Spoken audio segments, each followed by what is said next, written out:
لبیک اللہم لبیک لبیک لا شریک لک لبیک۔ السلام علیکم ناظرین، امید ہے آپ سب خیریت سے ہوں گے۔ دکھ تو اس شہر میں بہت ہیں، لیکن آج میں اس فورم سے ایک دکھ آپ کے ساتھ ضرور شیئر کرنا چاہوں گی۔ ناظرین، آپ جانتے ہیں زخموں پہ نمک چھڑکنا کسے کہتے ہیں؟ آئیے میں آپ کو بتاتی ہوں۔ وہ شہر جس سے روزانہ بے شمار لاشیں اٹھتے ہوں، جس شہر کے مکین نہ گھروں میں محفوظ ہوں نہ سڑکوں پر محفوظ ہوں، جس شہر میں موت آگ کے شعلوں میں رقص کرتی ہو اور جہاں خودکشی معمول کی بات ہو، جہاں اہل اقتدار اور اہل اختیار کی کرپشن کی داستانیں پڑھ پڑھ کر دل خون کے آنسو روتا ہو، اس شہر کے رہنے والوں کو یہ مشورہ دینا کہ موج کر کراچی، اسے کہتے ہیں زخموں پہ نمک چھڑکنا۔ ناظرین، آج اس زخم شہر کو ضرورت ہے کسی رفوگر کی، کسی چارہ گر کی، جو اس کی بیواؤں کے سروں پہ چادر ڈالے، جو اس کے یتیموں کو گلے سے لگائے، جو اس کے جوانوں کو تحفظ دے اور انصاف دے، اور جو مرنے والوں کے اہل خانہ کو کچھ زندگی کے اسباب مہیا کرے۔ ناظرین، یہ کام وہی شخص کر سکتا ہے جس کے دل میں انسانیت کا درد ہو اور جو انفاق فی سبیل اللہ کے جذبے سے سرشار ہو۔ ناظرین، آج ہماری گفتگو کا موضوع بھی یہی ہے، انفاق فی سبیل اللہ۔ اس پروگرام میں ہمارے ساتھ شامل ہیں محترمہ شیری صاحبہ اور محترمہ حمیرہ خالد۔ محترمہ حمیرہ خالد درس و تدریس سے وابستہ ہیں اور محترمہ شیری صاحبہ درس و تدریس سے بھی وابستہ ہیں، اور کچھ نہ کچھ اللہ کے بندوں کے لیے جد و جہد کرتی رہتی ہیں کہ ان کی زندگیاں آسان ہوں۔ ناظرین، ہم اپنے پروگرام کا آغاز کرتے ہیں، اور سب سے پہلے میں شیری ارشد سے سوال کرنا چاہوں گی۔ شیرین، آپ بتائیں گے کہ انفاق سے کیا مراد ہے، اور قرآن کی نظر میں انفاق کو کیا اہمیت حاصل ہے؟ انفاق کا مطلب ہے خرچ کرنا، گرہ کھولنا اور لٹانا، یہ سارے معنی انفاق کے معنوں میں آتے ہیں۔ اور انفاق فی سبیل اللہ جب کہا جاتا ہے تو اس کا مطلب یہ بنتا ہے کہ اللہ کی راہ میں لٹانا، یا اللہ کی راہ میں اپنی گرہیں کھولنا، یا اللہ کی راہ میں خرچ کرنا۔ اور قرآن، جہاں تک قرآن کا تعلق ہے تو قرآن کی تو پہلی آیات، قرآن کا آغاز سورہ بقرہ سے کریں اگر تو اس میں پہلی آیات ہیں، ذالک الکتاب لا ریب فیہ ھدی للمتقین الذین یؤمنون بالغیب یقیمون الصلاۃ ومما رزقناہم ینفقون۔ یعنی جو اصول بتا دیے گئے ہدایت حاصل کرنے کے لیے، ان اصولوں میں سے ایک اصول انفاق ہے۔ یعنی پہلا ایمان بالغیب، دوسرا نماز کا قیام کرنا، قائم کر دینا، اور تیسرا جو ہے اللہ کی راہ میں خرچ کرنا جو کچھ اللہ نے عطا کیا ہے۔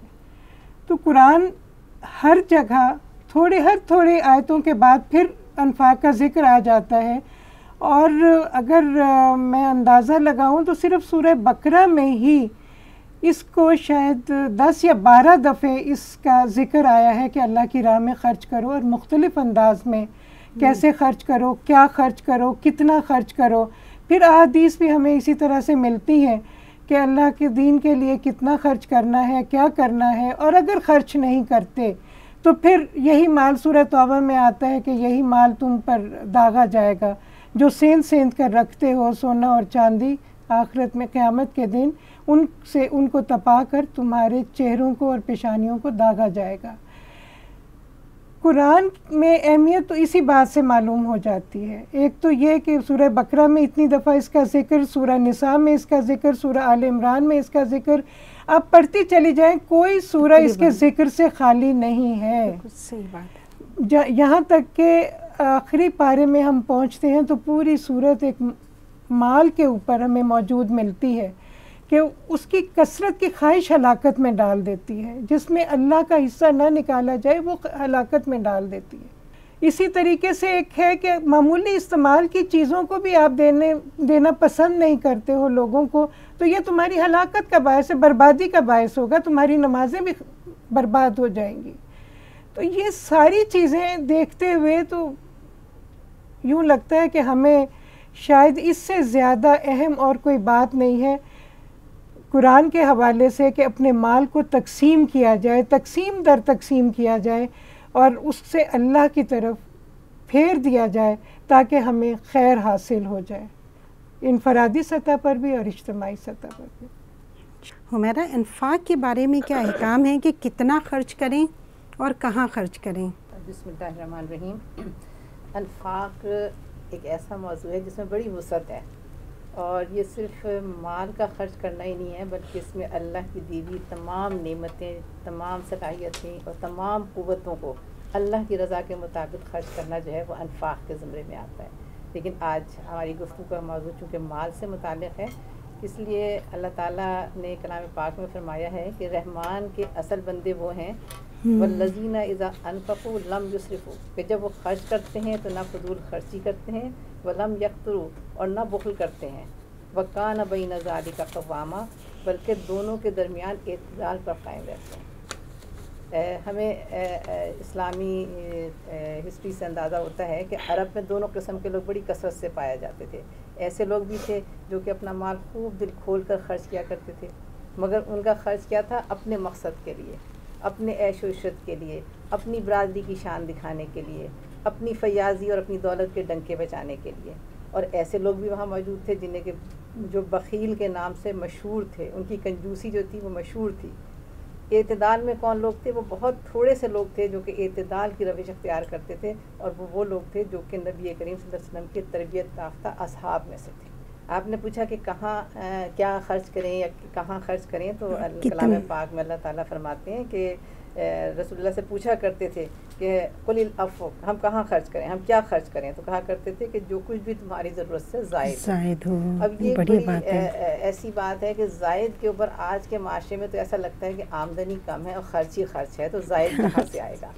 اور یہ دراصل ایک ہمارے ایک سسٹم کی ایک خرابی ہے، کیونکہ ہمارے یہاں اب صبر اور کسی چیز کا انتظار اور شکر جو ہے نا یہ ختم ہو چکا ہے۔ اب ہم اپنی چادر سے زیادہ حاصل کرنا چاہتے ہیں، اور پھر یہ کریڈٹ کارڈ سسٹم جو آ گیا ہے معاشرے کے اندر کہ جو چیز آپ کو لینی ہے وہ وقت سے پہلے آپ اس کو قرض پہ قسطوں پر لے لیتے ہیں، جس کی وجہ سے ہمیشہ آمدنی کم رہتی ہے اور جو خرچ کا بجٹ ہے وہ آپ کا زیادہ رہتا ہے۔ اللہ کے نبی صلی اللہ علیہ وسلم کیا بتاتے ہیں زائد کیا چیز ہوتی ہے؟ آپ نے فرمایا ہے کہ کسی شخص کے پاس اگر ایک سواری ہو اور اس کے سوا دوسری سواری بھی ہو، ایک وقت کا کھانا ہو اور دوسرے وقت کا کھانا بھی ہو اگر اس کے پاس، اور تو اگر اس کے پاس ایک لباس ہے اور اس کے بعد دوسرا لباس بھی ہے، تو گویا اسے دنیا و ما فیہا مل گیا۔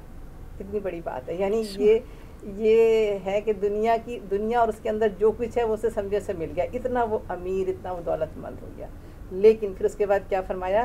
آپ نے فرمایا کہ جس کے پاس ایک سواری ہو وہ دوسرے شخص کو سواری دے دے، جس کے پاس ایک لباس ہو وہ دوسرا لباس کسی دوسرے شخص کو دے دے، اور جس کے پاس ایک وقت کا کھانا ہے دوسرے وقت کا کھانا کسی اور کو دے دے۔ گویا یہ کہ جو زائد ہے ایک وقت سے زیادہ یا ایک چیز کے بعد دوسری چیز، وہ اس پر اس کا حق ہی نہیں ہے، وہ ہے ہی دوسرے کی چیز، اس کو اسے رکھ ہی نہیں سکتا، وہ اس کی ملکیت ہی نہیں ہے، اور اس کو وہ دوسرے کو دے دینا چاہیے۔ لیکن اسلام جو ہے بڑا معتدل دین ہے، اور اس میں یہ کہا گیا ہے کہ نہ تو اپنا ہاتھ اتنا گردن سے باندھ کر رکھو اور نہ ہی بالکل کھلا چھوڑ دو۔ ایسا بھی نہ ہو کہ تم ملامت زدہ اور عاجز بن کر رہ جاؤ، خود تم دوسروں کے آگے ہاتھ پھیلانے لگ جاؤ، اور نہ ہی اتنا کھلا چھوڑ دو کہ تم اپنی آمدنی سے زیادہ اس کو خرچ کر بیٹھو۔ پھر کہاں کن لوگوں پر خرچ کیا جائے یہ بھی ایک تفصیل موجود ہے قرآن کے اندر، بڑی ہمیں کئی جگہ اس کی ملتی ہے کہ پوچھتے ہیں آپ سے کہ کہاں کیا خرچ کریں، تو کہہ دو جو مال تم خرچ کرو اپنے ماں باپ پر کرو، قرابت داروں پر کرو، یتیموں کے لیے کرو، محتاجوں کے لیے کرو، مسافروں کے لیے کرو، اور جو کچھ تم بھی بھلائی کرو گے اللہ سے خوب جانتا ہے، اللہ کو اس کا خوب ہے۔ یعنی تمام مستحقین کے ترتیب کے ساتھ ان کے نام گنا دیے ہیں اس سلسلے میں۔ لیکن اس خرچ میں بھی کچھ درجے ہیں، اور وہ درجے کیا ہیں؟ اللہ کے نبی کہتے ہیں کہ سب سے بہتر دینار جو تم خرچ کرو گے وہ ہے جو تم اپنے بال بچوں پر خرچ کرو گے۔ اور بتایا کہ وہ بہتر دینار ہے جو تم اپنے اللہ کی راہ میں کسی سواری کے لیے خرچ کرو. اور سواری کے جانور کا ذکر ہے وہاں پر. اس زمانے میں اللہ کے دین کا کام کرنے کے لیے جو سواریاں استعمال ہوتی تھیں وہ جانور ہوتے تھے. آج تو گاڑیاں ہیں, موٹر سائیکلیں ہیں, سائیکلیں ہیں, جو جس جگہ کی ضرورت ہے. تو گویا کہ دین کا کام کرنے کے لیے جس ٹرانسپورٹ کی ضرورت ہے, جس کے بغیر دین کا کام پھیل نہیں سکتا, بہترین دینار یہ ہے کہ اس کے میں تعاون کیا جائے, اس کو فراہم کیا جائے اپنے مال کے ذریعے. اور ایک اور مد یہ بتائی کہ آپ اپنے اللہ کی راہ میں کام کرنے والے ساتھیوں پر خرچ کریں. گویا یہ کہ وہ ساتھی جنہوں نے کہ اپنے آپ کو ہمتاً وقف کر دیا ہے اللہ کے دین کے کام کے لیے, ان کے پاس اتنی گنجائش نہیں ہے کہ وہ اپنے مال کے لیے اپنی تگ و دو کر سکیں, تو پھر اس معاشرے کی لوگوں کی ذمہ داری بن جاتی ہے کہ وہ دین کے کام کرنے والوں کے تمام ضروریات کے کفیل بن جائیں, ان کے اخراجات اٹھائیں. یہ تک فرمایا ہے کہ مرتے وقت 100 درہم صدقہ کرنے سے بہتر ہے کہ آدمی اپنی زندگی میں 1 درہم صدقہ کرے. یہ سب سے بڑی بات. کتنی یعنی وقت سے پہلے یہ چیز انسان کو پلاننگ کی ضرورت ہے اسے, کہ مرتے وقت تو جو کچھ ہے وہ تو پھر آدمی دے ہی دیتا ہے کیونکہ سامنے اسے اندھیرا ہی اندھیرا نظر آ رہا ہے, لیکن اصل اجر جب ملتا ہے جبکہ ضرورت کے موجود ہوتے ہوئے آدمی اس کو اللہ کی راہ میں خرچ کرے. اگر آپ کہیں تو میں آپ کو بتاؤں کہ یہ انفاق کے جو ہیں یہ بھی بڑے درجے ہیں, اور ہم جس کو بہت اعلیٰ درجہ سمجھتے ہیں, جس پر ہم عمل کر لیتے ہیں, وہ اگر آپ دیکھیں تو وہ سب سے ادنا درجہ کہلاتا ہے. اور وہ کیا ہے کہ اگر کوئی سوال کرے, یعنی کسی اپنی ضرورت کے لیے کہے, اور آپ کے پاس اس کی ضرورت کو پورا کرنے کا سامان بھی موجود ہے, آپ خوشی خوشی اس کی ضرورت پوری کر دیں, ہمارے خیال میں تو بہت اعلیٰ بات ہو گئی. لیکن اللہ کے نبی صلی اللہ علیہ وسلم کہتے ہیں یہ بالکل سب سے ادنا درجہ ہے کسی کی ضرورت کو پوری کرنا. اعلیٰ درجہ کیا ہے؟ دوسرا درجہ بھی ہے سامنے. دوسرا درجہ کیا ہے کہ اگر کسی بھائی کی ضرورت کا آپ کو احساس ہو جائے, آپ خود جائیں اور جا کے اس کی حاجت پوری کریں. وہ آپ کے پاس سائڈ بن کے نہیں آیا, آپ نے معلوم کیا کہ کون کس چیز کا ضرورت مند ہے اور اپنے بھائی کی اس ضرورت کو آپ نے پورا کیا. دوسرا درجہ کہلائے گا. اور تیسرا اور اعلیٰ درجہ یہ ہے کہ آپ کے بھائی کی ضرورت جو ہے آپ اپنی ضرورت پر مقدم کر لیں. یعنی آپ کو روٹی چاہیے ہے, آپ کے گھر کی کوئی ضرورت ہے, آپ کو اپنے علاج کے لیے رقم رکھی ہوئی آپ نے, لیکن آپ کے سامنے کسی بھائی کی ضرورت آتی ہے تو اپنی ضرورت کو پیچھے کر لیا اور اس کی ضرورت کو آگے کر دیا. بہت ہی اعلیٰ اور عرفہ درجہ ہے, اور اس کی بڑی تعریف کی گئی ہے. قرآن کے اندر کہا گیا ہے کہ وہ لوگ جو اپنے اوپر دوسروں کو ترجیح دیتے ہیں اللہ ان پر کبھی تنگی نہیں آنے دیتا. یہ ان کے لیے خاص خوشخبری ہے قرآن کے اندر. کاش ہمارے لوگوں تک یہ ساری باتیں پہنچ جائیں تو ہمارے بہت سارے دکھ تو ویسے ہی ختم ہو جائیں انشاءاللہ. اور ایک بات جو بڑی اچھی سمجھ میں آئی کہ اپنی ضرورت کم رکھو تاکہ دوسروں کی ضرورت پورا کر سکو, لیکن ہماری اپنی ضرورتیں اتنی وسیع ہیں کہ ہم واقعی کسی کے لیے کچھ نہیں نکال سکتے. اب شیری میں آپ سے یہ پوچھنا چاہتی ہوں کہ دیکھیں مال کی محبت بھی ایک فطری جذبہ ہے, تو پھر اس کے حصول کے لیے محنت کرنی چاہیے, کس حد تک کرنی چاہیے؟ سب سے پہلی بات تو یہ کہ نبی کریم صلی اللہ علیہ وسلم نے فرمایا الکاسب حبیب اللہ, کمانے والا جو ہے وہ اللہ کا حبیب ہے. کیسا کمانے والا؟ جو حلال رزق کماتا ہے وہ اللہ کا حبیب ہے. رسول اللہ صلی اللہ علیہ وسلم نے کہا کہ اللہ تاجر کو تجارت کو پسند کرتا ہے جو امانت اور دیانت کی بنیاد پر کی جاتی ہے. میں بھی تجارت کرتا ہوں اور تمام انبیاء جو گزرے ہیں زیادہ تر تاجر پیشہ تھے. پھر اس کے بعد آتا ہے, آپ دیکھیں کہ مال کی محبت تو ہے, ظاہر ہے مجھے اپنی ضرورت نظر آئے گی, اپنے عیال کی ضرورت نظر آئے گی, ایک مرد ہے یا عورت ہے وہ سارا اس کے لیے کوشش کریں گے. کھانا آئے گا تو مال سے آئے گا, کپڑا آئے گا تو مال سے آئے گا, ہر ضرورت ہماری مال ہی سے پوری ہوگی. مال کمانا تو ہے تاکہ ضرورتیں پوری ہوں, آسودگی کے ساتھ زندگی گزرے تاکہ یکسوئی سے اللہ کے دین کے لیے بھی کام کر سکیں. لیکن اس کو کمانے کے لیے کچھ اللہ تعالیٰ نے بندشیں بھی عائد کی ہیں کہ کیسے کمانا ہے, اس کے ذرائع کیا ہونے چاہیے. قرآن کے اندر آتا ہے کہ سود کا پیسہ نہ کمایا جائے, نہ کھایا جائے, یہ بڑھتا اور چڑھتا سود کھانا چھوڑ دو. پھر سودی کے لیے آتا ہے کہ سودی کاروبار کرنے والوں کے خلاف اللہ اور اس کے رسول کا اعلان جنگ ہے. پھر حرام کی بات آتی ہے کہ رشوت اور حرام جو ہے وہ نہ کماؤ. پھر یہ بھی بات آتی ہے کہ باندیوں کی اور لونڈیوں کی کمائی وہ بھی حرام ہے. اسی طریقے سے اللہ تعالیٰ نے سب چیزیں بتا دیں کہ دیانت اور امانت کی بنیاد پر جو بھی کاروبار کیا جائے گا اس کا مناسب منافع اور مناسب اجرت، اگر ہاتھ سے کام کیا جا رہا ہے تو مناسب اجرت، اور اگر تاجر ہے اور کچھ مال بیچ کے منافع کمانا چاہ رہا ہے تو ایک مناسب لمٹ کے اندر.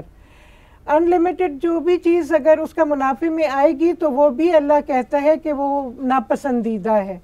اور اسی طریقے سے جو بھی ذرائع کوئی سروسز دیتا ہے اپنی ذہنی صلاحیت کو استعمال کرتا ہے، کوئی ڈاکٹر ہے تو وہ بھی اپنی تعلیم کو استعمال کرتا ہے، پروفیسر ہے تو وہ بھی اپنی تعلیم کو استعمال کرتا ہے، انجینئر ہے تو وہ بھی ایک ذریعہ معاش ہے. یہ سارے اپنی اپنی جگہ پر ہیں، لیکن ہر سٹیج پہ یہ دیکھنا کہ اس میں کہیں حلال یا حرام والی بات تو نہیں آ رہی. حلال جائز ہے، حرام خراب ہے.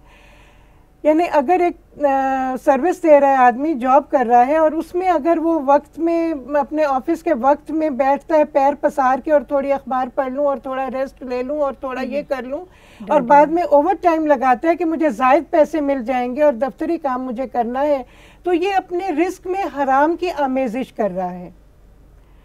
اسی طریقے سے ساری چیزوں میں آتا ہے کہ جو بھی کام ہم کر رہے ہیں، جب تک وہ جس چیز کی ہم اجرت لے رہے ہیں، ان اوقات کی اجرت لے رہے ہیں، اس کام کی اجرت لے رہے ہیں، اس کو پورے طریقے سے، پوری صلاحیت اور بھرپور طریقے سے کریں. اور پھر اگر ضرورت ہو اور آجر کی ہماری خواہش ہو کہ مزید آپ وقت دے کے کر لیں، اور اس کو وہ ٹائم لینا کوئی حرج نہیں ہے. اسی طریقے سے ہر چیز میں آپ یہ دیکھیں کہ مال کا حصول کرنا کوئی بری بات نہیں ہے. صحابہ کرام نے کمایا بھی اور پھر اللہ کی راہ میں لٹایا بھی. بہت مال کمایا انہوں نے. حضرت عبد الرحمن بن عوف کا نام آتا ہے، حضرت عثمان رضی اللہ تعالیٰ عنہ کا نام آتا ہے. اسی طریقے سے اور بہت سارے صحابہ اپنا تاجر پیشہ تھے، مال کماتے تھے اور اس سے منافع جو ملتا تھا خود بھی کھاتے تھے، اپنے خاندان والوں کو بھی پالتے تھے اور اللہ کی راہ میں بے دریغ دیتے تھے. اور پھر وہ اللہ کا وعدہ کہ بے دریغ جو دیتا ہے یا جو بھی میری راہ میں خرچ کرے گا خلوص نیت سے، تو اس کی مثال ایسے ہے کہ ایک دانہ بویا اور اس سے ایک پودا نکلا، اس کی 7 بالیں ہوئیں اور ہر بالی کے اوپر 100 دانے لگے. یعنی خرچ کرنے کی فضیلت، یعنی جو خرچ خلوص سے کرتا ہے، اخلاص نیت سے کرتا ہے، صرف اللہ کی رضا کے لیے کرتا ہے، تو پھر اس کے لیے تو اللہ کہتے ہیں افزونی عطا کرتا ہوں. لیکن دوسری طرف جو سود کے بارے میں بھی بات آئی، جس کا آج کل ہمارا نہ حکومت اس سے پرہیز کر رہی ہے نہ عوام کر رہے ہیں، نئی نئی اسکیموں میں ہمیں الجھایا جا رہا ہے عوامی سطح پر کہ اتنا منافع اور ماہانہ منافع اور سالانہ منافع اور فکس ڈپازٹ کا وہ سارا قصہ، اس میں جو الجھایا جا رہا ہے سارے ملک کے لوگوں کو، تو اس کے لیے تو اللہ خود کہہ رہے کہ میں سود کا مٹھ مار دیتا ہوں. تو پھر ہمیں کہاں سے مالی معاملات میں ترقی حاصل ہوگی، کہاں سے ہماری معیشت اپنے قدموں پہ کھڑی ہوگی، اگر یہ سارا کچھ جو کہ حرام ذرائع ہیں ان سے ہم کوشش کر رہے ہیں. حلال ذرائع سے کوشش، اور زیادہ سے زیادہ اس بات کی کوشش کہ لوگوں میں یہ جذبہ پھیل جائے کہ وہ خود بڑھ کے کام کریں. اور الحمدللہ پاکستان میں ایسے لوگوں کی کمی نہیں ہے، اس لیے کہ جتنا یہ کام ویلفیئر کا ہو رہا ہے، زیادہ تر انفرادی سطح پر یا جماعتوں کی سطح پر، این جی اوز کی سطح پر ہو رہا ہے، یا لوگ انفرادی سطح پہ کر رہے ہیں. حکومت کا اس میں شیئر اگر ہے بھی تو وہ آٹے میں نمک کے برابر ہے. یعنی مال حلال ذرائع سے حاصل کیا جائے تو انفاق جو ہے اس کا کوئی وہ ملے گا، اجر ملے گا. اور اللہ قبول نہیں کرتا. حرام مال میں سے قبولیت نہیں ہے، مال جتنا بھی خرچ کر دیں اس کی قبولیت نہیں ہے. حلال مال میں سے اللہ کی راہ میں تھوڑا بھی نکالا جائے گا، اللہ اس کو افزونی بھی عطا کرے گا اور قبولیت بھی دے گا.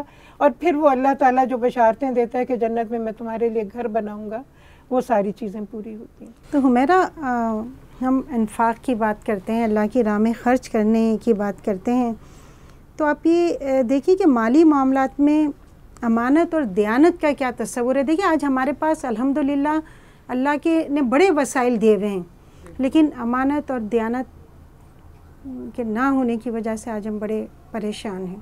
امانت اور دیانت کا جو تصور ہے اسلام میں اس کے لیے کچھ واقعات آپ کے سامنے رکھوں گی نا، اور اس کی روشنی میں ہم سمجھ سکتے ہیں کہ کتنا یہ نازک سا معاملہ ہے. غزوہ خیبر میں ایک صاحب وفات پا گئے حضور صلی اللہ علیہ وسلم کو اطلاع دی گئی تو آپ نے صحابہ سے فرمایا کہ تم جا کر نماز جنازہ پڑھا لو. بعد میں معلوم ہوا کہ انہوں نے راہ خدا میں خیانت کی تھی. اور کیا خیانت کی تھی کہ چند پتھر کے نگینے تھے جو انہوں نے چرا لیے تھے اور جن کی مالیت اس وقت کے حساب سے کل 2 درہم ہوتی تھی. کتنی بڑی ان کو اس کی بھگتان بھگتنا پڑا اس کا کہ اللہ کے نبی صلی اللہ علیہ وسلم نے ان کی نماز جنازہ سے پڑھنے سے انکار کر دیا. ایک موقع پر ایسے ہی اعلان کیا گیا کہ تمام اموال غنیمت جو ہے وہ جمع کر دیا جائے. ایک صحابی نے بالوں کی بنی ہوئی ایک رسی جو ہے یا ایک لگام جو تھی وہ جمع کرنے میں دیر کر دی. یعنی آپ سوچئے کہ جمع تو کی لیکن اس وقت میں جمع نہیں کی جس وقت کے اس کا اپیل کی جا رہی تھی اس وقت میں. اور بعد میں جب وہ لے کر آیا تو رسول اللہ نے فرمایا کہ اب اسے قبول نہیں کیا جا سکتا, اب تو قیامت کے دن لے کر تم اسے حاضر ہونا. کتنے نازک معاملات ہیں یہ, اور یہ ہم صحابہ کی زندگی میں دیکھتے ہیں, اللہ کے نبی صلی اللہ علیہ وسلم کے دور میں دیکھتے ہیں اس کے اوپر, اور اس کے بعد بھی ہم دیکھتے ہیں کہ حضرت عمر بن عبدالعزیز کے زمانے میں ان کے دور خلافت میں ایک دفعہ ایک عورت جو ہے وہ بیت المال سے کچھ دودھ لے کر جا رہی تھی. تو عمر بن عبدالعزیز نے اسے روک کر اس سے پوچھا کہ یہ کس لیے جا رہا ہے. تو اس نے کہا کہ آپ کو معلوم نہیں ہے آپ کی اہلیہ جو ہیں وہ حاملہ ہیں اور ان کو دودھ کی ضرورت ہے, اس لیے ان کی خاطر یہ دودھ لے کے جایا جا رہا ہے, اور اگر وقت پر کسی بچے کو وہ چیز نہ ملے تو پھر اس کی نشو و نما میں فرق پڑتا ہے. تو حضرت عمر بن عبدالعزیز نے کیا فرمایا, انہوں نے کہا کہ اسے واپس کر دو اور ہمیں ایسے بچے کی نشو و نما مطلوب نہیں ہے اس دودھ سے. یعنی اتنے حساس تھے وہ اس بارے میں کہ امانت جو چیز ہے اس میں کوئی اتنی سی بھی اونچ نیچ نہیں ہونی چاہیے. آج کے دور میں بھی ہم دیکھتے ہیں قرون اولیٰ کے مسلمانوں میں تو ہم نے دیکھا کہ اسلام جو ہے وہ صحابہ کی اس امانت داری اور دیانتداری سے پھیلا, لیکن آج بھی ملیشیا کے اندر جو اسلام پھیلا ہے اس کی وجہ یہ ہے وہاں کی فیئر ٹریڈنگ, وہاں کی تجارت کے اندر, ان کے لین دین کے اندر اتنی دیانتداری, اتنی شفاف ہے کہ جس کی وجہ سے وہاں پر جو ہے نا بزنس جو ہے فلورش کرنے لگا, لوگ وہاں پر انویسٹمنٹ کرنے لگے. ہم نے دیکھا کہ صحابہ کرام کی زندگیوں میں امانت اور دیانت اور ان کی سیرت سے ہی اسلام جو ہے وہ زیادہ پھیلا, لیکن آج کے دور میں بھی ہم یہ دیکھتے ہیں کہ ملیشیا کے اندر جو اسلام پھیلا ہے وہ بھی فری ٹریڈنگ کی وجہ سے پھیلا ہے. یعنی تجارت میں اور لین دین کے اندر بہت سچائی, کھرا پن اور بہت دیانت اور امانت کا خیال رکھا گیا ہے, جس کی وجہ سے آج وہاں پر ہر کوئی اپنا بزنس کرنا چاہتا ہے اور وہاں پر بہت جسے کہتے ہیں انویسٹمنٹ ہو رہی ہے. اور ملیشیا کو ہم نے دیکھا ہے کہ تھوڑے سے وقت میں کہیں سے کہیں پہنچ گیا ہے وہ. تو اس کے علاوہ ہم نے یہ بھی دیکھا ہے کہ جب بھی مسلمانوں کے بارے میں مغرب نے یہ سروے کیا کہ مسلمانوں کے یہ ترقی کرنے, بڑھنے, پھلنے پھولنے کے کیا اسباب ہیں, کس وجہ سے پھیلتے ہیں, تو آپ دیکھیں کہ وہ جو سروے ٹیم ہے وہ کسی مساجد میں اور کسی مدارس میں جا کے نہیں معلوم کرنے گئی, بلکہ وہ بازاروں میں اور منڈیوں میں گئے اور وہاں جا کے انہوں نے جو کچھ دیکھا, جو رویے دیکھے, جو لین دین کے طریقے دیکھے, تو انہوں نے آ کے یہ رپورٹ دی کہ یہ وہ لوگ ہیں کہ نہ جھوٹ بولتے ہیں, نہ دھوکہ کھاتے ہیں, نہ کسی کو دھوکہ دیتے ہیں. لین دین میں انتہائی کھرے اور سچے لوگ ہیں یہ, اور ان کو بڑھنے اور پھیلنے سے کوئی نہیں روک سکتا. یہ امانت اور دیانت کے فوائد ہیں, فوائد ہیں یہ جن کو کہ ہم دیکھتے ہیں. اور رسول اللہ صلی اللہ علیہ وسلم کی 40 سالہ زندگی ہمیں یہی بتاتی ہے کہ بدترین معاشرے کے اندر انہوں نے اپنے آپ کو اپنے امین اور صادق ہونے کی سند دی انہوں نے اس معاشرے سے. تو بہت ساری اور بھی مثالیں موجود ہیں کہ اللہ کے نبی صلی اللہ علیہ وسلم تو کہتے تھے کہ اگر احد کا پہاڑ میرے سامنے سونا بن جائے تو میں کبھی بھی پسند نہ کروں گا کہ 3 راتیں میرے اوپر ایسی گزر جائیں کہ میں اس کو حقداروں تک پہنچا نہ لوں, الا یہ کہ کسی کا قرض ہو تو میں اس کو اس کے لیے بچا کے رکھ لوں. اور مسجد نبی میں جب آیا کرتا تھا مال غنیمت تو ڈھیر کے ڈھیر لگ جایا کرتے تھے, اور آپ صلی اللہ علیہ وسلم ان کو تقسیم کرنے کے لیے بیٹھ جایا کرتے تھے اس وقت تک جب تک کہ تمام کا تمام مال غنیمت جو ہے وہ تقسیم نہ ہو جائے. ایک مرتبہ ایسا ہوا کہ حضرت بلال نے کہا کہ تھوڑا سا مال ہے جو کہ اب لینے والا کوئی بھی نہیں ہے. آپ نے وہیں پر قیام کیا, اور صبح فجر کے وقت جب حضرت بلال نے یہ خوشخبری دی کہ اللہ تعالیٰ نے آپ کو سبکدوش کر دیا اس امانت سے, تو پھر آپ الحمدللہ کہہ کے اپنے گھر پر روانہ ہوئے. یہ وہ مثالیں ہیں امانت و دیانت کی. یعنی آپ بازار کپڑا لینے جائیں اور لیں اور وہ ناپنے میں تھوڑی سی کمی کر دیں, گھر آ کے آپ ناپیں تو کہیں میں تو 5 گز لیا تھا تو 5.25 گز نکلا ہے, تو آپ اگلی دفعہ اس دکاندار کے پاس نہیں جائیں گے, یہ تو کپڑے میں وہ کر لیتا ہے, مارتا ہے کپڑا اور کمی کرتا ہے, تو اس سے تو سودا نہیں لیں گے. تو امانت اور دیانت کا تصور تو یہی بنتا ہے نا کہ وہ پورے کا پورا ناپ تول میں پورا ہو، امانت رکھی جائے تو اس میں پورا ہو. کسی میں کسی قسم کی بنی اسرائیل کی ایک عورت کا وہ واقعہ ملتا ہے کہ کسی نے اس کو دیکھا کہ اس پر عذاب ہو رہا ہے، تو اس نے کہا پتہ نہیں عذاب کیوں ہو رہا ہے آپ کے اوپر. انہوں نے کہا کہ میں کپڑے سیتی تھی اور جو دھاگا لوگ مجھے دے جاتے تھے کپڑے سلائی کرنے کے لیے، اس میں سے جو بچا ہوا یا میرے دانتوں سے توڑنے میں لگا ہوا رہ جاتا تھا وہ میں نے بخشوایا نہیں، کہ حالانکہ وہ تو ضائع ہو جاتا تھا. صحیح ہے. ویسے وہ میری خیانت کے اندر وہ شامل ہو گیا. واقعی مسلمانوں کا ماضی اس حوالے سے بہت شاندار رہا ہے. شیرین، آپ سے سوال ہے، کیا زہد مال سے بے نیازی کا نام ہے؟ آپ صحابہ کرام کی زندگی سے ایسی کوئی مثالیں اگر بتائیں ہمیں. زہد مال سے بے نیازی کا نام نہیں ہے. زہد نام ہے اللہ کی قربت حاصل کر کے اللہ کی رضا جوئی کا. مال سے حاصل کریں، اپنے اعمال سے حاصل کریں، عبادت سے حاصل کریں، یہ سارا زہد اور تقویٰ میں آتا ہے. مال کا حصول جو ہے یا مال سے بے نیاز ہو جانا کہ مجھے اس کی ضرورت ہی نہیں ہے، یہ زہد میں نہیں آتا. اگر ایسی کوئی بات ہوتی تو نبی کریم صلی اللہ علیہ وسلم تجارت نہ کرتے، حضرت ابو بکر صدیق رضی اللہ تعالیٰ عنہ تجارت نہ کرتے، حضرت عبد الرحمن بن عوف جن کے 100 کی تعداد میں اونٹ ایک وقت میں غلہ لے کر اور سامان تجارت لے کر آیا کرتے تھے، وہ تجارت نہ کرتے. اور پھر وہ دیا بھی یوں کرتے تھے کہ اچھا ٹھیک ہے اللہ کے بندوں کو ضرورت ہے، اللہ کے رسول صلی اللہ علیہ وسلم یہ میں نے آپ کو دے دیا، اس کو آپ بندوں میں تقسیم کر دیں. پورے کا پورا دے دیا. حضرت عبد الرحمن بن عوف وہ ہستی ہیں کہ جنہوں نے غزوہ تبوک کے موقع پر 1000 مجاہدین کے لیے رسد کا اور ہتھیار فراہم کیے. حضرت عثمان رضی اللہ تعالیٰ عنہ ایک دفعہ ان کا اونٹوں پہ غلہ آتا ہے. حضرت عمر رضی اللہ تعالیٰ عنہ کا زمانہ ہے، قحط کا زمانہ ہے، غلہ آتا ہے ان کا. حضرت عمر رضی اللہ تعالیٰ عنہ ان کے پاس جاتے ہیں کہ عثمان یہ بیت المال کے ہاتھوں بیچ دو. تو وہ کہتے ہیں کہ تم اس کی کتنی رقم دو گے؟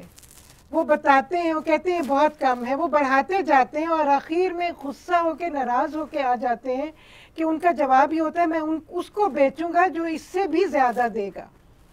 اور پھر وہ دیکھتے ہیں کہ ایک شخص وہ غلہ لے کے آ رہا ہے، تو پوچھتے ہیں تم نے کہاں سے لیا؟ تو وہ کہتا ہے کہ میں حضرت عثمان سے لے کے آیا ہوں. اب وہ غصے میں بھر جاتے ہیں، تحقیق کرنے کی بجائے وہ کہتے ہیں اچھا اس کا مطلب ہے کہ یہ یوں بیچ رہا ہے، نفع کما رہا ہے اس میں، اور حالات لوگوں کے کیسے ہیں.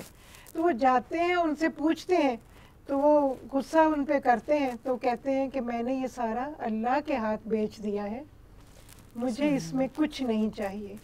مال سے بے نیازی زہد نہیں ہے. مال کما کے اللہ کی راہ میں خرچ کرنا تاکہ خلق خدا کی بھلائی ہو، بھوکے پیٹ بھر جائیں، ننگے بدن لباس میں آ جائیں، جو بیمار ہیں وہ علاج پا جائیں، جو تعلیم سے محروم ہیں وہ تعلیم پا جائیں.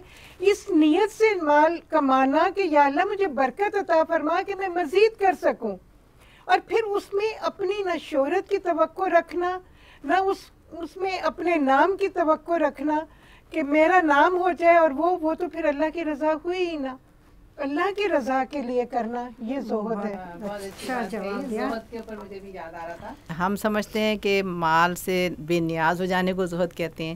مال سے بے نیاز ہو جانا زہد نہیں ہے، بلکہ مال کی طلب یا مال کی محبت سے بے نیاز ہو جانا زہد کہلاتا ہے. بہت ممکن ہے کہ کوئی شخص جو ہے وہ کسی جھونپڑی میں رہتا ہو اور اس کے دل میں بڑی دنیا پرستی ہو، اور ایسا بھی ہو سکتا ہے کہ کوئی شخص کسی بڑے عالیشان محل میں رہتا ہو اور اس کو ذرا سی بھی کوئی طلب نہ ہو اس بات کی کہ اس کو دولت اس کے پاس آئے یا وہ دنیا کی طرف دوڑنے والا ہو. تو دراصل مال کا جیب میں ہونا برا نہیں ہے، مال کا دل میں ہونا برا ہے. کاش کراچی میں ایسے بہت سارے اگر زاہد پیدا ہو جائیں تو بڑا اور بھی ابھی ہمیں ضرورت ہے. ابھی بھی جو کچھ ہو رہا ہے وہ اسی وجہ سے ہو رہا ہے کہ ایسے بہت سے لوگ ہیں جو یہ کام کر رہے ہیں.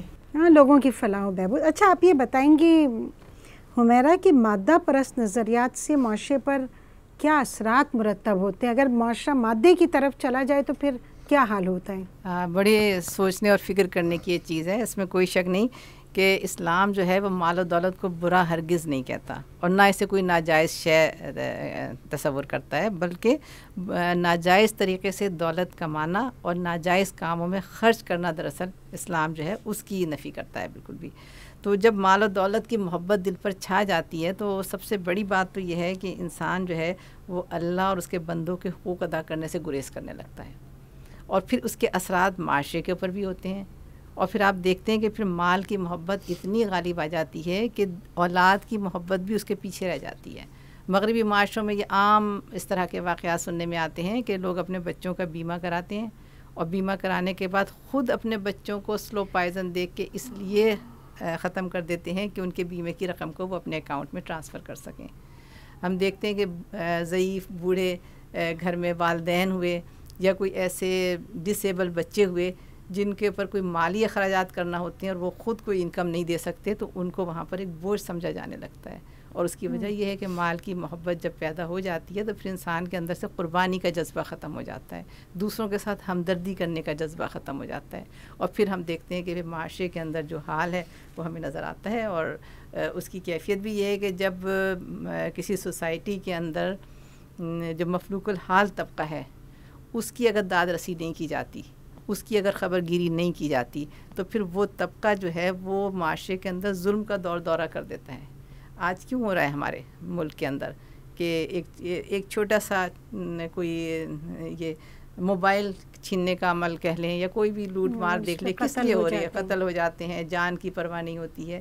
تو یہ دراصل سوسائٹی کے ان مخیر حضرات کی ذمہ داری بنتی ہے کہ جو کہ اس سوسائٹی کے اس طبقے کے اوپر اپنی توجہ نہیں دیتے اور ان کو ان کی تعلیم پر یا ان کی تربیت کے اوپر وہ کچھ خرچ نہیں کرتے۔ نتیجہ یہ ہوتا ہے کہ وہ سوسائٹی جو ہے پھر ان کے لیے ہی وبال جان بن جاتی ہے۔ اچھا، یہ مادہ پرست نظریات، اچھا دیکھیں آپ نے کہا مخیر افراد، یہ بات بھی صحیح ہے، لیکن آپ کو کیا لگتا ہے کہ سرکاری سطح پہ بھی بہت ضرورت ہے؟ میں یہی کہنا چاہ رہی تھی کہ یہ سارے کام ہیں سرکاری سطح پہ کرنے کے، یہ ساری جو چیزیں بنتی ہیں حکومت کی ذمہ داری ہے۔ ویسے بھی زکوٰۃ کا جو نظام ہے خصوصی طور پر جو انفاق کا ایک فرض انفاق جو ہے وہ زکوٰۃ ہے، تو وہ اس کا نظام جو ہے وہ ہے ہی مرکزیت کے ساتھ، وہ ہے ہی حکومت کے ساتھ۔ اسلامی نظام میں کہیں پر بھی انفرادی سطح پر اس کا کوئی تصور موجود نہیں ہے۔ آج چونکہ وہ مرکزیت کا نظام ختم ہو گیا، اس لیے انفرادی سطح پر یہ ساری NGOs اور یہ ویلفیئر سوسائٹیز اور یہ ان کو کرنا پڑ رہا ہے، ورنہ یہ حکومت کا کام ہے کہ وہ معاشرے کے امیروں سے وصول کرتی ہے اور مترفین سے وصول کرتی ہے، اور غربا کے اوپر اور مساکین کے اوپر درجہ بدرجہ وہ خرچ کرتی ہے، اور ان کی سہولت کے لیے تمام وہ وسائل اس میں بناتی ہے جس سے کہ وہ سب فیض حاصل کر سکے۔ اس میں تعلیم بھی آ جاتی ہے، روٹی بھی آ جاتی ہے، رہائش بھی آ جاتی ہے، علاج بھی آ جاتا ہے، سب چیزیں اسی کے اندر آ جاتی ہیں۔ تو یہ ساری چیزیں جس وقت حکومت دیکھے گی تو پھر یہ سارے وسائل پورے ہوں گے، ورنہ یہ مادہ پرستانہ جو نظام ہے، سرمایہ دارانہ نظام اصل میں یہ ہے، اور جہاں پر سرمایہ اکٹھا ہونا شروع ہو جاتا ہے اور کچھ ہاتھوں میں مرکوز ہو جاتا ہے، وہاں پر پھر معاشرتی ابتری پھیلتی ہے، وہاں پر جرائم بھی بڑھتے ہیں، وہاں پر ڈکیتی اور چوریاں بھی بڑھتی ہیں، وہاں پر بے حسی کی کیفیت بھی بڑھتی ہے۔ اور یہ بہت بڑا المیہ ہوتا ہے کسی قوم کا، اگر اس کے اندر بے حسی پھیل جائے تو وہ پھر جو ہے کسی کا نہ درد ہوتا ہے سوائے حل من مزید حل من مزید حل من مزید کی پکار رہ جاتی ہے، جو کہ مجھے کسی وقت یعنی رونگٹے کھڑے کر دیتی ہے۔ یہ پکار جس وقت میں لوگوں کی زبان پہ سنتی ہوں نا، ابھی اور چاہیے ابھی اور چاہیے، تو مجھے یوں لگتا ہے قرآن میں تو دوزخ کی یہ بات کہی جا رہی ہے کہ وہ پکارے گی حل من مزید، تو کیا ہم نے خود اپنی زندگیوں کو دوزخ کے حوالے کیا ہوا ہے؟ کیا ہم اس مادہ پرستی کی طرف اس کے پیچھے دوڑ رہے ہیں؟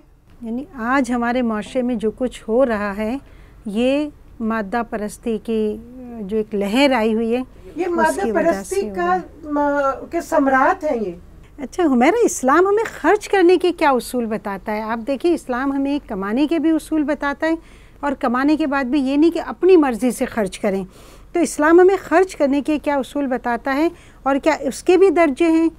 کہ کہاں خرچ کریں، کتنا خرچ کریں، کیسے خرچ کریں، خرچ کرنے کے کیا اصول اسلام ہمیں دیتا ہے؟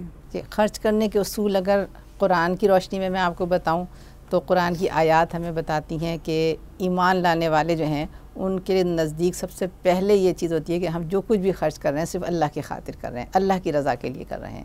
اور کلام پاک میں اس طرح سے بتایا ہے کہ ہم تمہیں صرف اللہ کی خاطر کھلا رہے ہیں، ہم تم سے کوئی بدلہ نہیں چاہتے، نہ کوئی شکریہ چاہتے ہیں. ہمیں تو اپنے رب سے اس دن کا خوف ہے جس دن کے سخت عذاب ہوگا اور بہت ہی مصیبت کا طویل دن ہوگا.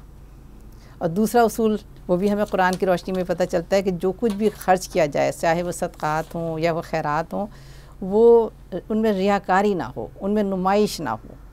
اور قرآن کہتا ہے کہ اپنے صدقات کو احسان جتا کر، دکھ دے کر ضائع نہ کرو اس شخص کی طرح جو مال محض لوگوں کو دکھانے کے لیے خرچ کرتا ہے. اس کے علاوہ کچھ اور بھی اصول ہیں اس کے، اور میں تو یہ کہوں گی کہ قدرت کا اصول ہے کہ معاشرے پر جب بھی کچھ خرچ کیا جاتا ہے تو وہ خرچ کرنے والے کی طرف واپس پلٹ کر آ جاتا ہے. اس کی شکلیں مختلف ہوتی ہیں، لیکن ایک یہ ہے کہ اگر ہم کوئی چیز، ایک بہت بڑے یہ سمجھے کہ ایک ایسا میں آپ کو راز بتا رہی ہوں کہ ہم اگر کوئی چیز بہت زیادہ چاہتے ہوں اپنے لیے، وافر مقدار میں چاہتے ہیں، مثلا ہمیں علم چاہیے ہے، تو پھر ہمیں کیا کرنا چاہیے کہ ہمیں علم دوسرے لوگوں کو بانٹنا چاہیے. اگر ہمیں عزت چاہیے، ہم میں سے کون ہے جو عزت نہیں چاہتا، ہمیں عزت چاہیے تو ہم کیا کریں، دوسروں کو عزت دیں. بالکل اسی طریقے سے اگر ہم چاہتے ہیں کہ ہمارے مال میں اضافہ ہو، ہمارا سرمایہ بڑھے، تو پھر ہم کیا کریں، اسے جمع کر کے نہ رکھیں، بلکہ اس کو جتنا زیادہ تقسیم کریں گے، جتنا زیادہ لوگوں کو دیں گے، اتنا ہی ہمارے مال میں برکت ہوگی، ہماری ضروریات پوری ہوتی چلی جائیں گی، اور اللہ تعالیٰ ہمارے ضروریات کو اس راستے سے ہماری پوری کرے گا جس کا ہم تصور بھی نہیں کر سکتے. اور یہ ایک ایسا اصول ہے جس کو کہ ہم دیکھتے ہیں کہ کاروباری دنیا نے اس کو بڑی اچھی طرح سے سمجھا ہے، بہت اچھی طرح سمجھا ہے کاروباری دنیا نے. اس کو ہم یہ کہہ سکتے ہیں کہ ایک ہم دنیا میں جو ہم مختلف کاروبار کرنے والی بڑی بڑی کمپنیوں کی طرف اگر ہم نظر ڈالیں تو ایک بڑی معروف کمپنی ہے نیسلے، آپ نے نام سنا ہوا ہے. نیسلے کمپنی والوں نے جب مائلو دودھ انٹروڈیوس کرایا تو آپ دیکھیں کہ سینکڑوں بچوں کو انہوں نے مفت میں مائلو دودھ پلایا بغیر کسی قیمت کو لیے ہوئے نا. آپ نام لینا چاہوں یا نہیں، لیکن ہم سب جانتے ہیں میک ڈونلڈس کی چینز ہر جگہ موجود ہیں، اور ان کے باہر آپ نے دیکھا ہے کہ بڑے خوبصورت ایریاز ہوتے ہیں، ایک باغ بنا ہوا ہوتا ہے، بچوں کے کھیلنے کی جگہ بنی ہوئی ہوتی ہے جس پہ بڑے خرچ آتا ہے. یہ ایسے نہیں بن جاتا، یہ خرچہ انہوں نے لوگوں کے لیے کیا ہوا ہے جس میں لوگ بیٹھتے ہیں، وہاں پر بچے وہاں کھیلتے ہیں، خوش ہوتے ہیں. یہ سارے وہ کیوں کرتے ہیں؟ آپ دیکھیں کسی ریسٹورانٹ کا جب افتتاح ہوتا ہے تو سب سے پہلے وہ مفت میں لوگوں کو اپنا وہ جو بھی ان کا ہے کھانا وہ کھلاتے ہیں، ان کو ڈھیروں لوگوں کو مفت میں کھلاتے ہیں. کیوں کرتے ہیں؟ وہ یہ بات جانتے ہیں کہ جو ہم بوئیں گے پھر اس کو ہم کئی گنا زیادہ کاٹیں گے. اور اللہ تعالیٰ نے تو ویسے ہی وعدہ کیا اپنے بندوں سے کہ وَمَن يُقْرِضِ اللَّهُ قَرْضًا حَسَنًا يُضَاعِفُ لَهُ وَأَجْرًا كَرِيمًا. جو تم اللہ کو قرض دیتے ہو اللہ تو کئی گنا بڑھا کے تمہیں واپس دے دیتا ہے، اور پھر اس کے علاوہ اجر بھی دے دیتا ہے. تو یہ تو وہ اصول ہے جس کو کہ ہم دیکھتے ہیں کہ اگر ہم واقعی اس پر ایمان لے آئیں اور اس کے مطابق ہم اپنی زندگی کو میں اپنے انفاق کے رویے اختیار کریں تو اس سے ہم دنیا میں بھی فیض حاصل کریں گے، اور آخرت میں تو ہم اللہ کے یہاں اس کا انعام پانے ہی والے ہیں. بالکل بڑا اچھا اصول آپ نے بتایا کہ خرچ کریں اور اس میں کئی گنا اضافہ کریں. تو میں یہ کہنا چاہ رہی تھی کہ یہ گورنمنٹ فیکٹری والے جو ہیں انہوں نے کہاں سے شروع کیا تھا، ایک چھوٹی سی دکان سے. اس کے بعد اسی طرح ان کا انفاق لاہور میں مشہور ہے. اچھا. پھر اس کے بعد اب جو حال ہے وہ یہ ہے کہ انہوں نے شوکت خانم کے سامنے پورا ایک وہ بنا دیا ہے ہاسٹل ٹائپ کا، جہاں پہ جو دور دراز کے علاقوں سے وہ علاج کرانے کے لیے لوگ آتے ہیں اور ان کو 2 اور 3 دن رکنا پڑتا ہے. وہاں ان کا قیام طعام سب کچھ مفت ہے. اور پھر وہ جو ہے اب آپ ان کو دیکھیے اگر تو ان کی جیسے ان کے آؤٹ لیٹس جو ہیں یا ان کی فیکٹریز جو ہیں وہ اگ رہی ہیں، جیسے اتنی بڑھوتری ہے ان کی. دنیا میں ہمیں مثالیں نظر آ رہی ہیں. اور اتفاق سے آپ کا اگلا سوال بھی یہی ہے کہ انفاق کے دنیاوی اور اخروی ثمرات کیا ہیں؟ انفاق کے دنیاوی اور اخروی ثمرات کچھ تو آپ نے بتائے. یہی ساری بات آگے بھی میں اس کو بڑھاؤں گی کہ جس وقت ایک آدمی انفاق کرتا ہے، مثال کے طور پہ آپ صرف اپنے گھر کے ملازمین کو سنبھال لیجئے، ان کا علاج آپ کروا دیں، جب ان کو ضرورت ہو ان کی خوشی غمی کی ضرورت پوری کر دیں، ان کا علاج کروا دیں، ان کی ہر ضرورت کا لحاظ رکھیں. باقی جو اس کے کام کی اجرت ہے وہ تو ہے، یہ سب آپ فی سبیل اللہ کرتے چلے جائیے. وہ کیسے آپ کا وفادار رہتا ہے کہ اس کی ساری عمر آپ کے پاس گزر جاتی ہے، وہ دوسرا دروازہ دیکھنے کا قائل نہیں ہوتا. تو جب انفاق کیا جاتا ہے تو اس کے ثمرات جو ہوتے ہیں اس میں حیا بھی آتی ہے معاشرے میں، اس میں عزت نفس بھی آتی ہے، اس میں اس معاشرے میں خوشحالی بھی آتی ہے، اس معاشرے میں جو ہے محبتیں بھی بڑھتی ہیں، اس معاشرے میں ایک دوسرے سے جو ہے تعلق جڑتا ہے، مضبوط ہوتا ہے، بائنڈنگ ہوتی ہے آپس میں. اسی طریقے سے آپ یہ دیکھیے کہ پھر قناعت بھی آتی ہے، اطمینان بھی آتا ہے، سکون بھی آتا ہے، امن بھی آتا ہے. ایک انفاق ایسی ہمہ جہت وہ چیز ہے کہ اگر اس کو دیکھا جائے تو اس کے ثمرات بہت دور رس ہیں، دنیاوی اور اخروی تو جو ہے وہ اگر فی سبیل اللہ آپ نے خاص اللہ کی نیت سے کیا ہے تو اللہ کہتا ہے، جیسا کہ وہ حدیث میں آتا ہے کہ جب بندہ خرچ کرتا ہے کسی کے اوپر، اس کی کوئی حاجت پوری کرتا ہے تو اور یہ کہتا ہے کہ میں خوش ہو جاؤں، نبی کریم صلی اللہ علیہ وسلم یہ فرما رہے ہیں کہ میں خوش ہو جاؤں، اور میں جب خوش ہوتا ہوں تو پھر میرا اللہ خوش ہوتا ہے، اور جب اللہ خوش ہوتا ہے تو پھر وہ اس کو جنت عطا فرما دیتا ہے. اخروی انعام وہاں پر جو وقار، آپ دیکھیے مجھے تو یوں لگتا ہے اخروی میدان میں سب جیسے سالانہ امتحانوں کا نتیجہ نکلتا ہے نا، اسکول میں اسمبلی ہوتی ہے، جی میدان سجا ہوا ہے، ہر کلاس کے ہر درجے کے لوگ بچے وہاں موجود ہیں، لوگ موجود ہوں گے، اور پھر وہاں پر پکار پڑے گی کہ میرا وہ پیارا بندہ کہاں ہے جو یوں اور یوں میرے لیے اپنے مال کو خرچ کرتا تھا. تو پوری بنی نوع انسان کے سامنے اس کا وقار کتنا بلند ہو جائے گا. اسی طریقے سے آپ دیکھیں کہ انفاق جو ہے وہ نہ صرف یہ کہ لوگوں کو قربتیں عطا کرتا ہے آپس کی، اللہ سے قربت عطا کرتا ہے. اور وہ لوگ جو اللہ کے لیے سب کچھ کرتے رہے خالصتاً، ان کے لیے وہ جو ان 7 لوگوں میں وہ شخص ہوگا جن کے لیے اللہ نے کہا کہ آخرت میں عرش کا سایہ اس کے اوپر ہوگا، جو عرش کے سائے میں ہوگا. تو اخروی فائدے تو یعنی بے شمار ہیں. آپ دیکھ لیں اس وقت کا سب سے بندہ تمنا کرے گا کہ بس آج کے دن میں برابر سرابر میں بھی چھوٹ جاؤں. تو اللہ کہتا ہے تم چھوٹ نہیں جاؤ گے، تمہارا گھر تو تیار پڑا ہوا ہے، تم اس گھر میں جا کے مکین ہو جاؤ گے. اور نہیں انسان تمنا کرے گا کہ ایک دفعہ دنیا میں جاؤں اور جو کچھ مال ہے وہ صدقہ کر کے آ جاؤں. بڑی پیارے طریقے سے اللہ تعالیٰ نے تربیت کی ہے انسانوں کی کہ وہ مال خرچ کرنے کے لیے تیار ہو جائیں. قرآن جس وقت پڑھتی ہوں تو مجھے سب سے کبھی احساس یہی ہوتا ہے کہ اللہ بندے کو یہ کہہ رہا ہے کہ میرا پیغام محبت ہے جہاں تک پہنچے. اگر وہ انفاق کا کہتا ہے تو وہ محبت کے لیے کہتا ہے کہ میرا بندہ اس میں سرخرو ہو جائے. اللہ کو کیا ہے؟ اسی طریقے سے اگر وہ کہتا ہے دیانت داری کرو، اگر وہ کہتا ہے امانت داری کرو، اگر وہ کہتا ہے لوگوں کی عزت نفس کا پاس کرو، اگر وہ یہ کہتا ہے کہ میرے آگے جھک جاؤ، تو ان ساری چیزوں سے اللہ کو کیا ہے؟ اللہ تو جہاں ہے اس سے زیادہ بڑائی کا تصور، اللہ کی ذات سے زیادہ بڑائی کا تصور ممکن نہیں ہے. اور ہمارے کسی عمل سے اللہ کی ذات میں مزید کوئی اضافہ ہونے والا نہیں ہے. یہ تو اللہ اگر حکم دیتا ہے تو ہماری ذات کے لیے کہ دنیا میں بھی اس کا فیض حاصل کرو اور آخرت میں بھی تمہیں اس کا انعام دیا جائے. یہ بات واقعی آپ کی بہت حرف آخر ہو سکتی ہے کہ دنیا میں بھی اس کا ثمر ملتا ہے. میں نے ایک حدیث پڑھی جس کا مفہوم اس طرح ہے کہ 2 لوگوں کو اللہ تعالیٰ اٹھائیں گے آخرت میں اور ایک سے کہیں گے میں نے تمہیں مال بھی دیا، اولاد بھی دی، کیا کیا؟ اس نے کہا اللہ میں نے اپنے مال کو بڑھایا اور اپنی اولاد کی تنگ دستی کے خوف سے اس کے لیے میں نے چھوڑا. اللہ تعالیٰ کہیں گے کہ اگر تمہیں پتہ ہوتا تو تم دنیا میں ہنستے کم اور روتے زیادہ. تم نے جس چیز کا گمان کیا تھا وہی تمہاری اولاد کو ملی، یعنی تنگ دستی اور فقر و فاقہ. اور دوسرا کہے گا اللہ میں نے جو مال تو نے مجھے دیا میں نے تیری مخلوق پہ خرچ کیا اور اپنی اولاد کے لیے میں نے تجھ سے اچھا گمان کیا. اللہ میاں کہیں گے کہ اگر تمہیں پتہ ہوتا تو تم دنیا میں روتے کم اور ہنستے بہت. تم نے جو گمان کیا تھا ہم نے ان کو وہی دیا، یعنی خوشحالی بھی، مال بھی، عزت بھی، ہر چیز دی.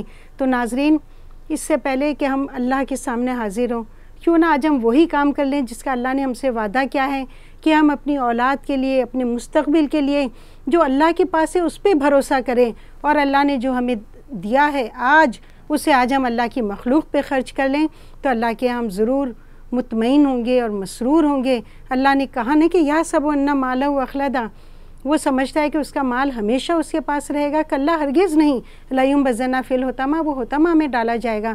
تو وہ مال جو آج ہمارے پاس ہے بہتر ہے کہ وہ کسی اور کا ہو، اس سے پہلے ہم اسے اللہ کی راہ میں خرچ کر دیں اور انفاق فی سبیل اللہ کے دروازے کھول دیں۔ اللہ آپ کا اور ہمارا حامی و ناصر ہو۔ فی امان اللہ۔